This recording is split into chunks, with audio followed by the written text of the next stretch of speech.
علیکم ورحمۃ اللہ وبرکاتہ. مینوال څنګه چې موږ د اردو الفابet سلسله سٹارټ کړې ده دغسې ورسره موږ د انګلیش الفابet هم تاسو ته ښایو. په هغې کې موږ چې کوم دی د آی نه پس به موږ اوس جې لیکو. جې څنګه لیکل کېږي، کوم ځای نه سټارټ کېږي او په کوم ځای باندې اینډ کېږي. په څو لاینونو کې جې پروت دی. دغه دپاره چې کوم دی ما سره اوسئ، زه تاسو ته اوس هغه ښیم انشاءالله العزیز. تاسو به جې زده کوئ که خیر انشاءالله. تر څه حده پورې دا جې هم چې کوم دی دا د آی فیملی سره تعلق ساتي. بیسیکلی موږ ته 4 لاینز راکړی شوي دي.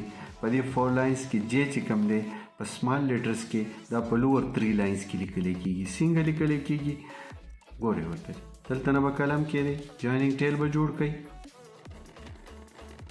سیکنډ لاین نه به ډایرکټ چې کوم دی تاسو راشئ باټم لاین ته. باټم لاین ته راغئ، دې ځای نه به چې کوم دی تاسو په لیفټ سایډ باندې د جویننګ ټیل دا به کټ کړئ او ډایرکټ به لاړ شئ په تھرډ لاین باندې به د دا باډي چې کومه ده مین باډي دا به پې کراس کړئ او بالکل په دې مډ 2 لاینز کې به د جویننګ ټیل ریسټریکټ کړئ. دلته به یو نقطه واچوئ. دا نقطه دا جویننګ ټیل او دا د دې یو آی جوړیږي په دې لوور 2 لاینز کې. دا د دې سپیسیفیکیشن دی. بیا ورته وګورئ جناب، دلته نه به لاړ شئ سیکنډ لاین ته. د تھرډ لاین نه به سیکنډ لاین ته لاړ شئ.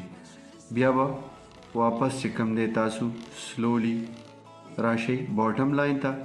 باټم لاین نه به چې کوم دی په لیفټ سایډ باندې د دا جویننګ ټیل دا بینډ کوئ او د دا باډي به پې کراس کوئ او په دې مډ 2 لاینز کې به ریسټریکټ کوئ. دا نقطه او دا جویننګ ټیل دا د دې